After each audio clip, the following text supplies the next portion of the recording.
morning, Magali. Welcome to our Visionary Hero Initiative. Thank you for taking the time to join us today.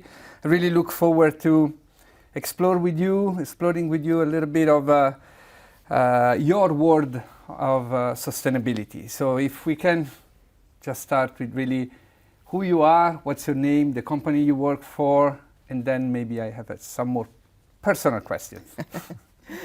Good morning. So I'm very happy to be here. Thank you for inviting me. Magali Anderson. I am a French mechanical engineer, and I am currently the Chief Sustainability and Innovation Officer at Holcim, which is the biggest material company outside China, and I'm part of the executive committee. Thank you. And so if you think of in generations, so and the idea of sustainability, which generation do you belong to? I'm not asking your age. How do you look at the topic with your experience, with your past? Which generation are you part of? I'm clearly part of the dinosaurs. I'm part of the people who were born where sustainability as a word did not exist. There was some few scientists trying to ring some bells that no one was listening to. So I'm clearly part of that generation, which is also the generation who now have grown-up children who challenge them enormously from what we have been doing of our life and how we haven't made their future life something sustainable. So I think it's a great generation because even though I clearly never thought of climate for a big part of my life, and it doesn't mean that I can't act now, but it's that generation where we are the decision makers of this world, but we are still young and full of energies, and we have our little Greta Thunbergs at home who are challenging us on what we are doing. They are indeed. and so if we stay on that personal area, well, is that your lifestyle changes somehow, being a chief sustainability officer? Are there things that are part of your day-to-day life that you're proud of because they're part of your sustainable lifestyle? I think it's actually the contrary. So my oldest daughter is 27, so that I think gives an indication of my age. And she has been vegan for 10 years. And she managed to put the entire family as not vegan but not eaters 5 years ago. And she's actually also an engineer by trade, and she inspires me a lot because she's my internal activist who is giving me scientific arguments of why we should do things. So she clearly was a big part of my eye-opening on the topic. And yes, I try to adopt my lifestyle as much as I can, even though it's not always easy, but like I said, we've stopped eating meat. I try not to use my car. I try not to travel. I try not to buy things without waste, etc., etc. So my lifestyle in terms of CO2 footprint I've never really calculated how much it reduced because I started calculating after I did all these actions, not before. So, but maybe halved. And I truly believe that I don't think sustainability is a job. I think it's a mindset. And I don't know how you can be at the office saying, we need to change the world and go back home and eat a huge T-bone steak. I'm not capable of doing that myself. I have to be fully aligned with my values, both at home and at work. I heard a lot of try not to, which I totally feel for that. At the beginning, there's a lot of try not to. And when does it get exciting? And when, at the beginning, it looks like a lot of restrictions on a personal life, but I don't see that in your eyes. I see a person who's very happy to do that. Like you said, as a mindset, how and do you make these exciting transition into a more sustainable life? I don't know. I never really ask myself those questions. I just do it. And if you think of what the difference between coming to visit you here by car versus train, I would say time-wise more or less the same, well, with traffic, but so much less stress. You know, you're in a train, someone else is in charge of taking you somewhere. And, you know, there's no risk of accident, there's not the stress of people cutting your priority, even though in Switzerland it doesn't happen that much, but I'm sure in Italy it does. Oh, yeah. Not the topic for today. I think you realize there's a lot of things. You are discovering a new lifestyle, and you realize that, you know, spending your weekend walking in forest versus shopping, I think very soon you understand why one is so much better than the other. So another thing I've done is reduced a lot my my wardrobe, or not my wardrobe, it's still huge, because I had so much stock from the past. Yeah. But so my only constraint is I can't change weight for the next 20 years. Don't need to. And so in this sustainability as a mindset, what is your definition of sustainability? Your own one. So both work and personal. I think again, you said it, it's a mindset. So it's a way of rethinking what we do and how we do it. And once you start this way, it's completely different. So sustainability is not about publishing reports, about accounting, about reporting, even though that's key strong enablers that are necessary. But it's about redefining a model. And that's, for me, is way more important than anything else we can do. And redefining the model is everybody's job, is a leadership job. How do we, because we seems to be a little bit stuck in that transition between an old successful model in terms of bringing prosperity and growth and GDP in the past 50 years, but on the other side we realized how damaging was that model to the environment, to large part of societies as well. And now redefining a model is whose job, in your view? It's clearly everybody. You need the tone from the top, because if you don't have the tone from the top, like anything else in big companies, it doesn't work. But you also need contribution from everybody. So I will give you a very quick example of mindset. When Jan came and offered me the job of Chief Sustainability Officer, will be soon, 2.5 years ago. We were in his office and there was a plastic bottle on his desk. And I told him, I said, Jan, you realize the moment you give me that job, all those plastic bottles are going to disappear. And he was like, his very first reaction was, we're talking about a huge emission of CO2, which we need to reduce. Why are you talking to me about plastic bottles? I said, because that's who we want to become. And he actually got it so much, and now he wants to remove all the plastic bottles in the world, and you know. but it was really, it sounds silly, but it's not silly, but it sounds silly compared to the type of challenge as a company we have. So in terms of size, it's clearly way smaller. But a lot of things we've been trying to do over the last 2.5 years is engage the entire population. So we're actually launching something called Office Goes Green to engage everyone in the offices to do their part. And I think everyone actually wants to be part of the journey.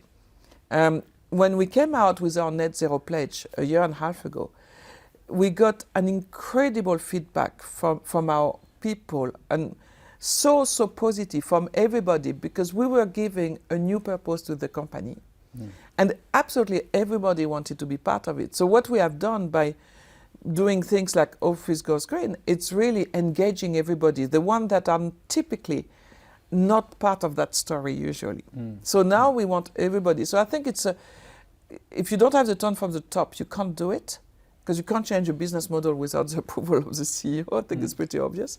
But it's really important to engage absolutely everybody as well. Yes, I can only agree with that, and it sounds like changing a mindset on that large scale is really hard, and especially for a lot of people who see a new mindset towards sustainability a barrier to further prosperity and maybe GDP growth and general wealth in the world. Do you see the two things to be one against the other, a new science, sustainability mindset and economic growth? So there's a lot of debate about economic growth, right? And I think there will be a moment where it will be really difficult to do both. And I think we need to be prepared for that. And if you look at the latest APCC report that came out only last week, I think they're pretty clear on that. So there will be a moment where we will have to make hard choices. But right now, what you can do as an individual inside your company is make things work, because changing the full system will take a bit of time. So you can make things work with the tools you have right now. But yes, I think I think it's going to be hard to continue with the type of growth we have been going on. Yeah. Overall, I'm not talking as a company. I'm talking as a humanity. Yes. It's well, you know, this initiative is really built in partnership with the UN Global Compact, and the UN Global Compact has put together these 10 principles that can help a lot in living that transition. And how do you in your job feel inspired or able to use the 10 principles from the UN Global Compact to accelerate, let's say, that transition and that systemic change? No, we've been partner with the UNGC for many years, and we have been following those 10 guiding principles for a long time. And I think these are very good guidance, and it's good to have a UN-based type of organization to give you something, a framework that companies can follow, and that's great. We also follow the 17 SDG goals. I can see the pin, the colors, and the necklace. And that is wonderful. And the colored necklace. Yes. Now it's so we looked at it as any company. There's always 3-4 that are way stronger where you can impact. But then we thought it's actually we can have an impact on almost all of them. So if you take the one that is no hunger, you could think, what has a cement company got to do with no hunger? Well, we do, because we developed the infrastructures, the rural roads that will allow the farmers to make sure that their food goes to the market in good condition, even when it's rainy season, etc., etc. We take the little kids to school. We build the schools for the little kids. So I think if you think of cement and concrete as an infrastructure development, you will see that we touch a lot of those 17 goals. Yes, indeed. And I think I would like to explore a little bit more about your industry and your company in a second. Before we transit there, I wanted to talk to you a little bit about the role, the Chief Sustainability Officer. This is a relatively new and rising role. More and more having a seat at decision-making spots with the CEO in executive boards and so on. And that's a little bit what inspired us to call this initiative the Visionary Heroes, because the Chief Sustainability Officer, yes, still today might have a very well-established department, but then clearly its role is to bring together the stakeholder inside the company plus all the stakeholders outside the company, with sometimes all the challenges of that mindset that hasn't changed yet. And so we believe it takes a lot of bravery, courage, vision to take this role. And how did you become a Chief Sustainability Officer, and how do you interpret this role? So I'm certainly not the typical, well, I don't think there is a typical CSO, in fact, but I think that if they had been looking for that role and they had seen my CV, I don't think I would have been recruited. Okay. Because today you have to think completely differently. And the Chief Sustainability Officers are change makers. And I think there's a big shift here. Until recently, they were considered as people who are doing reporting, who are trying to explain how to change a bit of CO2 there, how to do a bit of that, a bit of that. And defend a little bit. And defend a little bit. But now we are talking about changing the model. To change the model, you need people who understand the model. So if you look at my own background, I'm a business person. Well, I'm an engineer whose career has been either on the operation side, so I've wear a lot of coveralls in my life. I've got myself quite dirty, and I started my career in working on an offshore rig at the middle of the sea in Nigeria. So I've been either on operation roles, P&L roles, but also technical roles. I've been managing manufacturing lines in China, etc. So I consider myself as a business person with, one of those who has one of those Swiss Army knife type of thing. I can have all kind of skills just because I've done so many jobs in my life. But sustainability was one I had never done. So when Jan Janisch and the board of directors of Holcim decided to create that position, and he thought of me, it's because I was already inside the organization, and he decided to take a risk on me, which was fantastic. I could never thank him enough.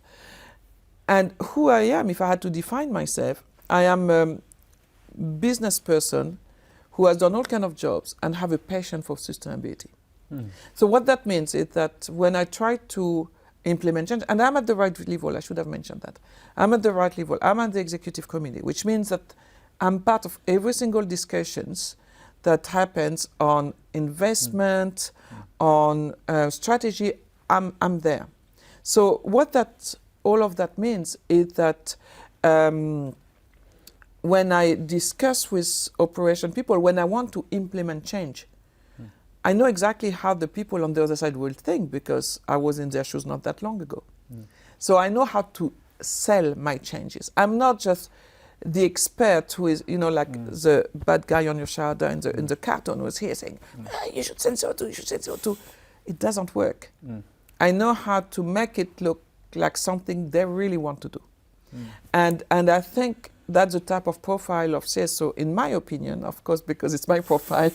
I'm sure if you ask someone else, they will have a different opinion. But I think it works because I have the same language. I speak the same language than the people I try to make change.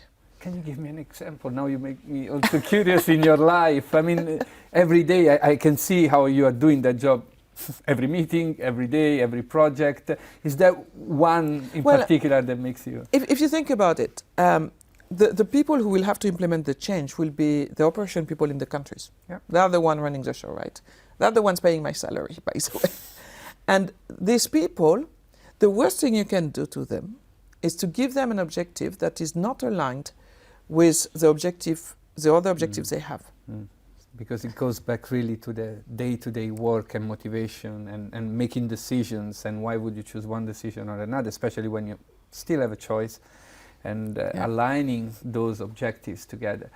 But that, to make sure that you are able to put that alignment in place, it means that your business is also transforming in that direction, and I think that's the case indeed of Holcim in many ways, where a lot of now you have probably one of the best integrated report out there, I think I can say that, where you have perfectly aligned the business objective with the sustainability objective, which makes a compelling case and easier for the different execs at every level to follow, I guess, those objectives.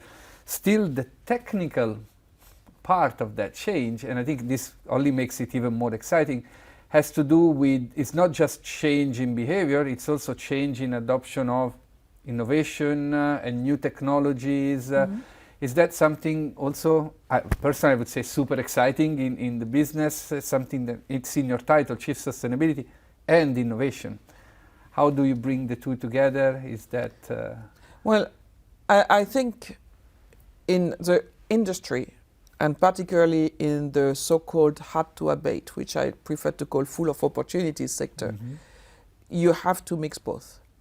It will come, and I want to be the disruptor of my own industry. I want to be my own disruptor before someone else comes and becomes our own disruptor. So you need to absolutely put both together. When it comes to innovation, innovation definitely has a key role, no question about that. But in the same time, we shouldn't think of, okay, let's wait for some magic innovation to happen. So innovation is a two-speed thing, that the thing that you can do now.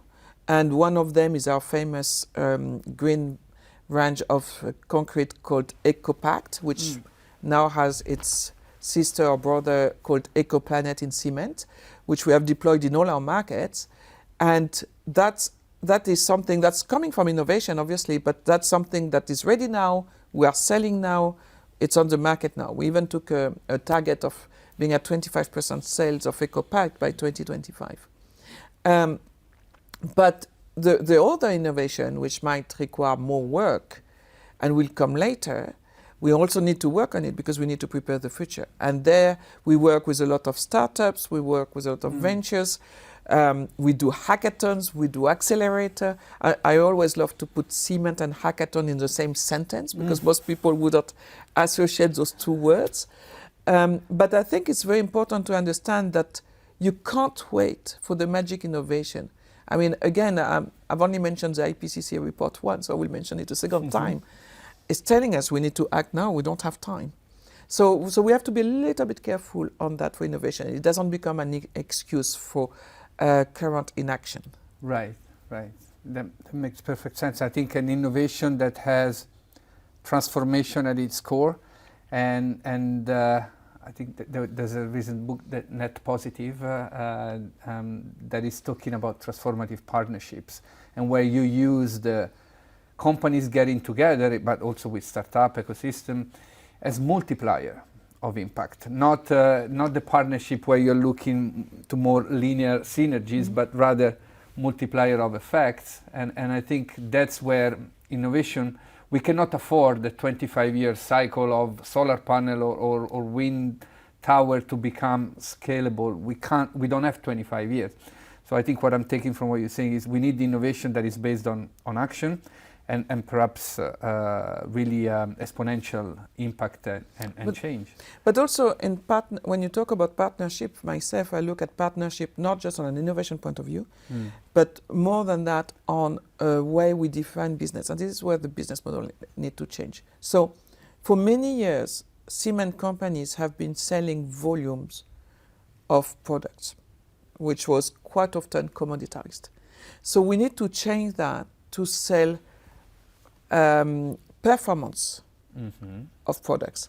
So, and that's why a big part of our strategy is called build more with less. So you would think, well, why would a cement company or a concrete company want to sell less? Because I want to sell better.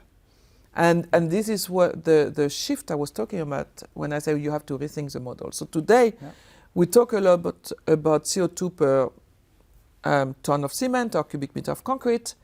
I want to start talking about CO2 per built something. Yes. Whatever that something is, can be a house, can be a bridge, doesn't matter. And then we can work together where by working on the design, using our innovative products, we can actually use less cement, less concrete. But I need to find a way that incentivizes me. Because how would I incentivize my sales team to sell less if there is not some benefits to it?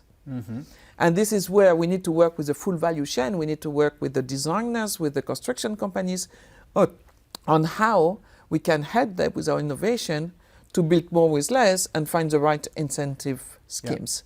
And I think that's, for me, there is way more potential there than the famous magic innovation, even though the magic innovation will help. And this dialogue has to happen. And that's why you see me on a lot of network things. It's not just for the sake of networking. It's really because we need to make that dialogue happen.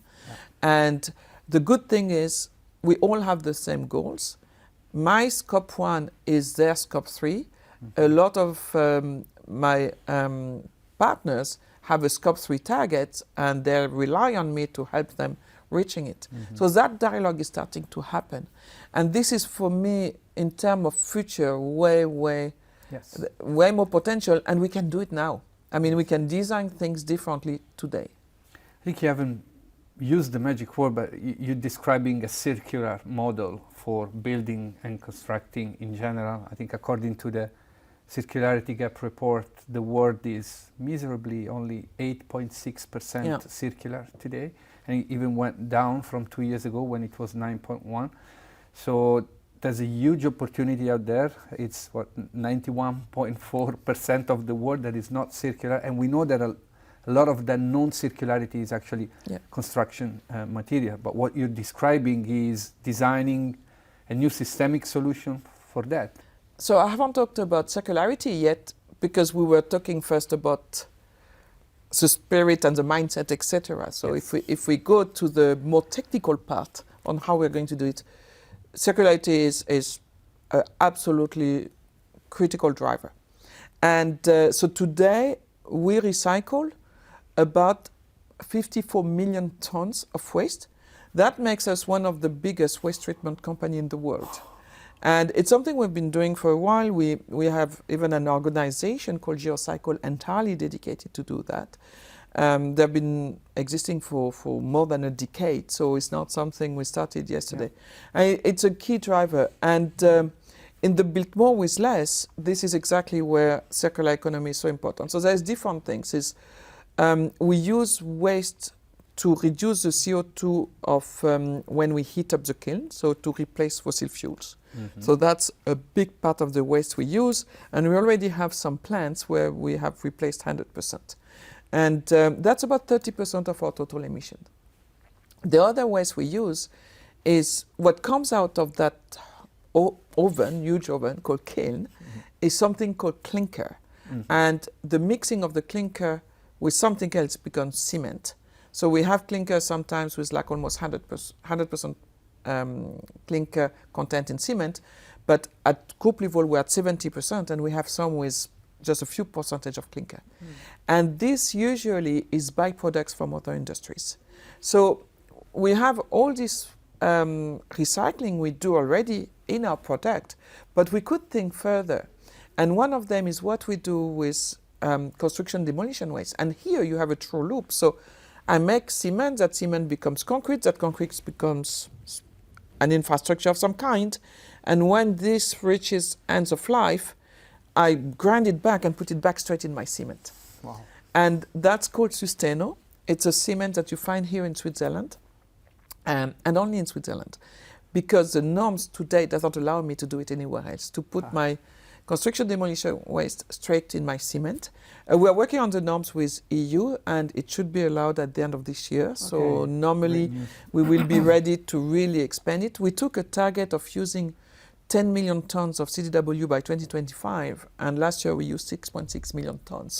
So we already do a lot on the circularity side, but the next step of building more with less is where you start thinking of not only reusing existing things, but also on 3D printing a same object with much less concrete for the same performance.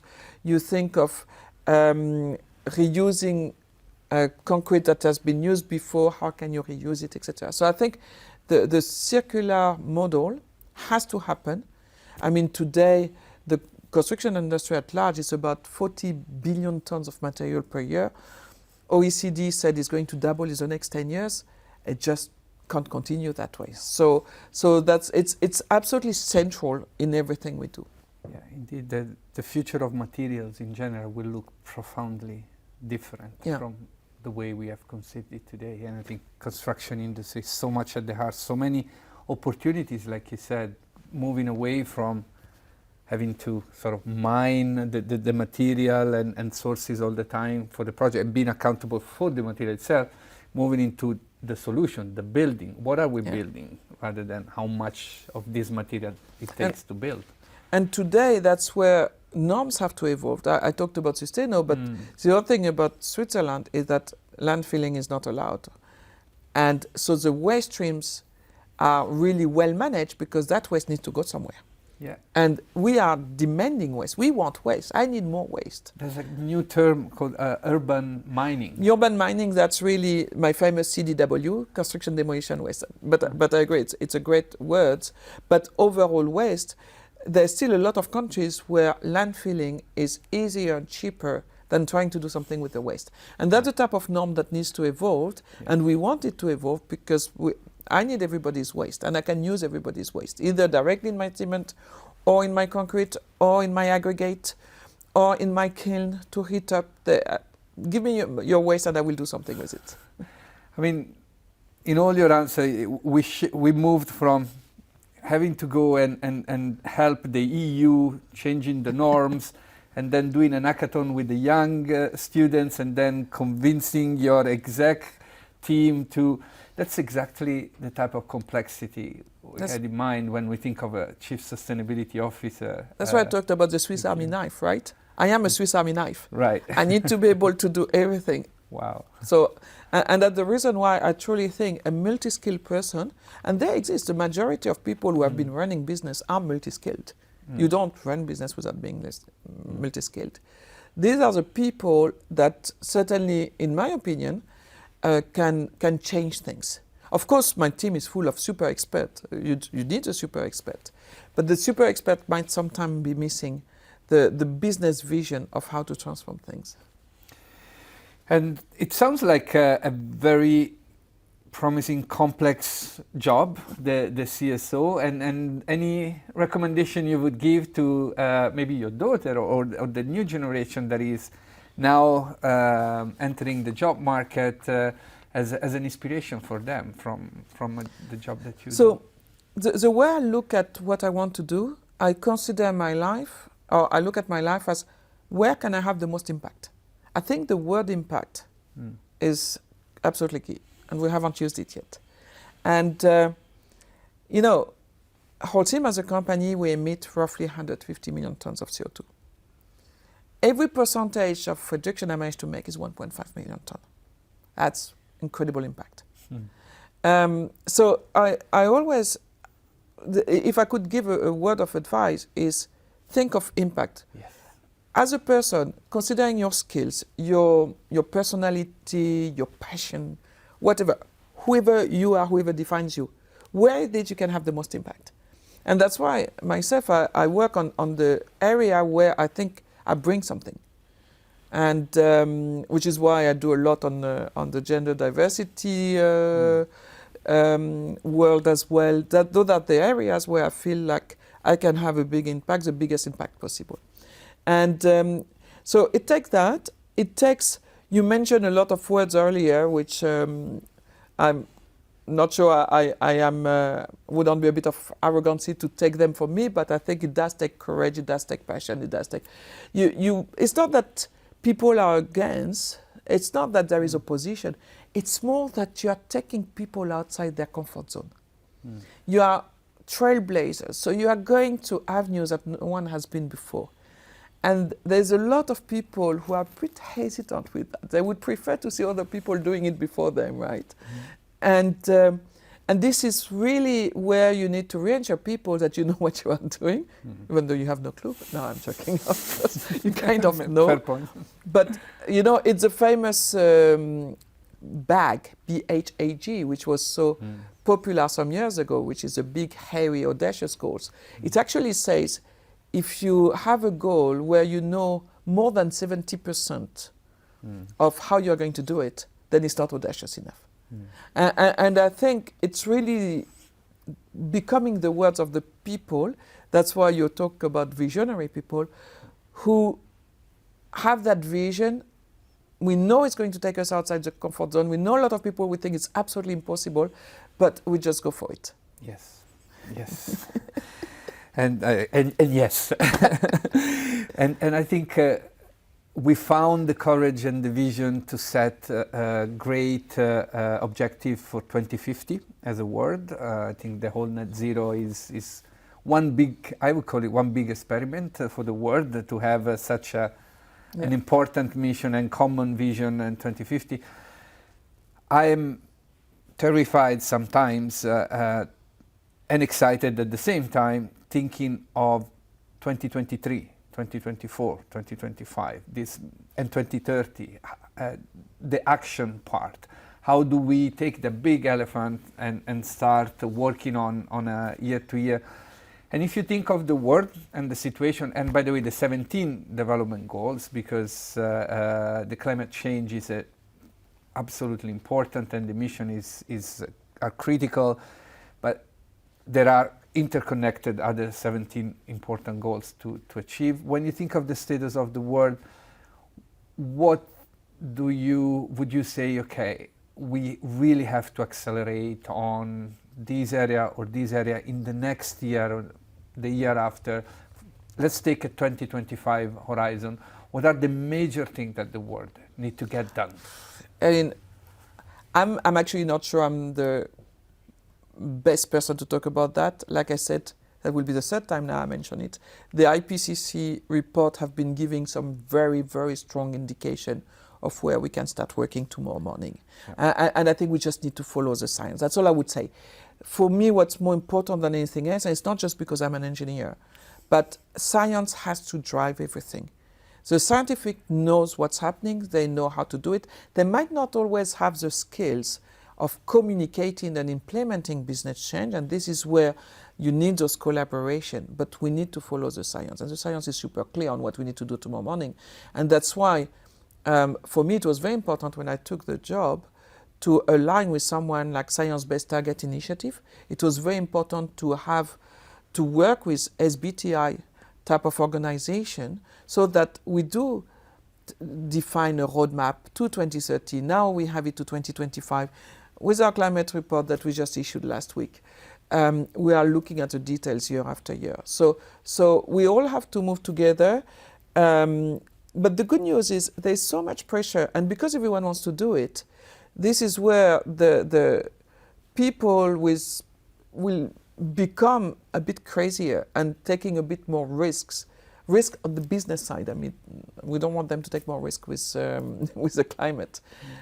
So I truly think that the momentum is there, and we need some few people who go out there and drive it, because people are just waiting for the leaders to follow because they want to do it. They're just not really sure how to do it and what that implies. But something we haven't talked about yet, we have talked a lot about climate, net zero. We should not forget nature. I think, and that's why we came up with our nature strategy a year ago, 6 months ago, which was about how do we define for us, for Holcim, what nature positive means. Yeah. It's another of those buzzwords. Let's all be nature positive. Isn't that fantastic? So I've got purple on, tomorrow I will come with green, and I am nature positive. The big problem with nature is that there's today not enough science behind it. Or not enough framework, I should say, more than science, because I'm going to upset a lot of scientific when I say that. So there's a lot of work done today, the famous CBD framework, which is the COP15, the equivalent of the other COP, but for nature, and Holcim is at the table for the negotiation. There is SBTN, which is the equivalent of SBTI. There is TNFD, equivalent of TCFD. So all of this is happening as we speak. But it's a bit like innovation. We shouldn't wait for all those frameworks which are requiring a huge amount of negotiation. And if you take the example of climate, the Paris Agreement, that how long it took between the Paris Agreement and anyone starting to take action, well, we don't want that to happen with nature. So even if the COP15 negotiation comes up with something good, which we are not yet at the level of Paris Agreement equivalent yet, we can't afford to wait another 5-10 years to start taking action. So I think nature should be part of the equation. I'm passionate about nature. And I'm passionate about nature because I think in the built environment we have a key role to play, not just looking at our own impact as a company, but if you look at the mega trend of urbanization, the very famous, which I haven't used yet, we need to build New York City every month in the next 30 years. We can't do that without nature. So we need to find a way to reconcile urbanization trends and nature. And this is where innovation can play a role. So we're working on urban forests, vertical forests, roof forests. I want forest everywhere. But I'm saying that a bit jokingly, but I'm super serious about it. If we don't put nature in the equation, I'm really worried about the future. And what worries me today is that I don't hear about nature enough. A lot of investors ask me about CO2, not many ask me about nature.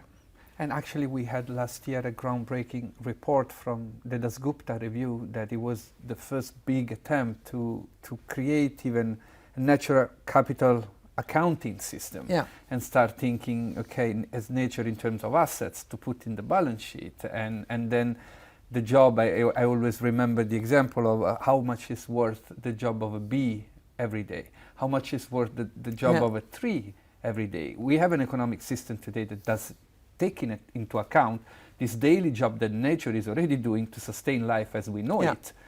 But it's outside of our economic system. So bringing it back, starting giving value as well, a financial value to the role of nature in life, will probably give us again another mindset, a new mindset to think of urbanization, to think of development in general, where nature is a major asset for that, and we can also start accounting for that. So that's exciting indeed to think about nature and biodiversity. So you can already start. It's not detailed enough, but it's a start with doing the famous triple bottom line, IPNL, integrated PNL.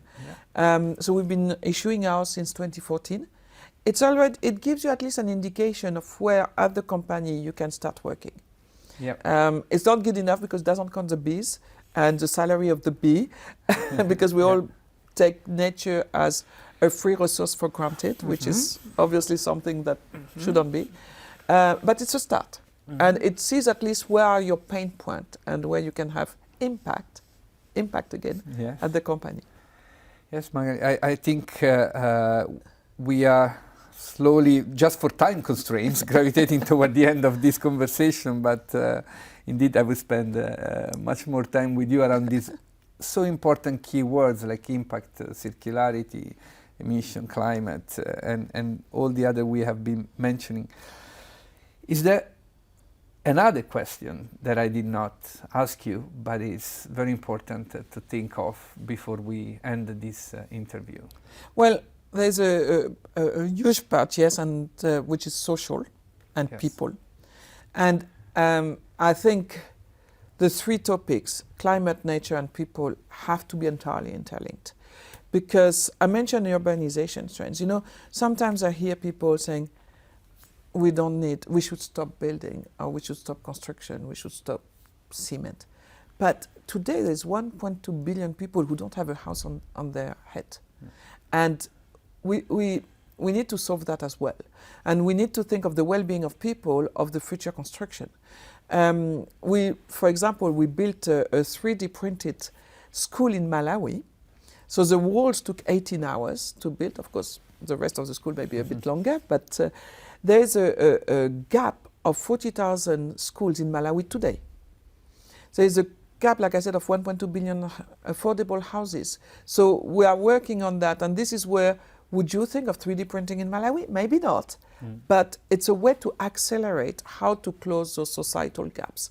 So I think at the building material company, and that's why I was mentioning how we can help with the SDG hunger, which is SDG number 2, if I'm not mistaken.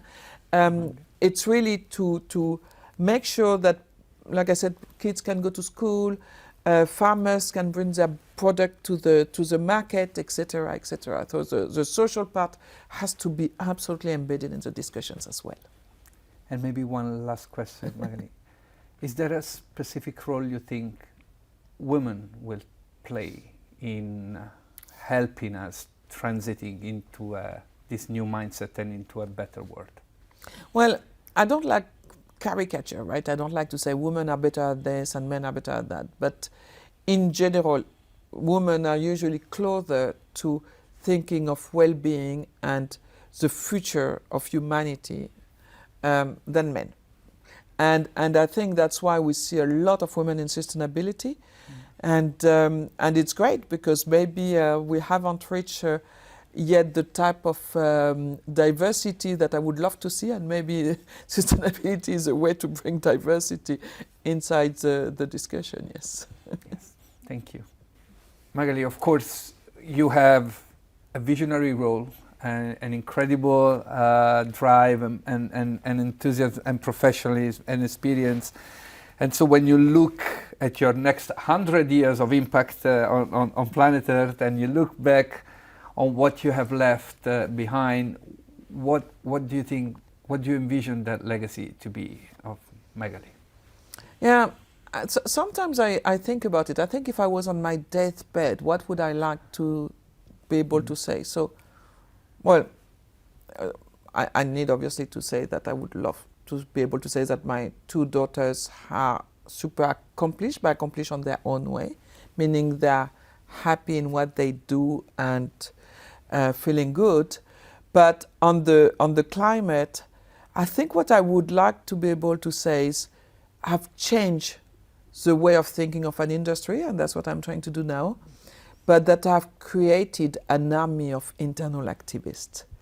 And I'm trying to disseminate those, because I think that's what we need. We need the people to change the system from the inside. And that's how I really see my role, and how the more we will be doing that, the better. So I would like to be an army general of internal activists of all those big companies. Well, good luck with that, and I wish you absolute success with that. Magali, thank you so much for spending this time with us, and I can only say we're very grateful to have a visionary hero like you in this role, and we look forward to staying engaged with you and touch base on these progresses that you have lined up ahead of you.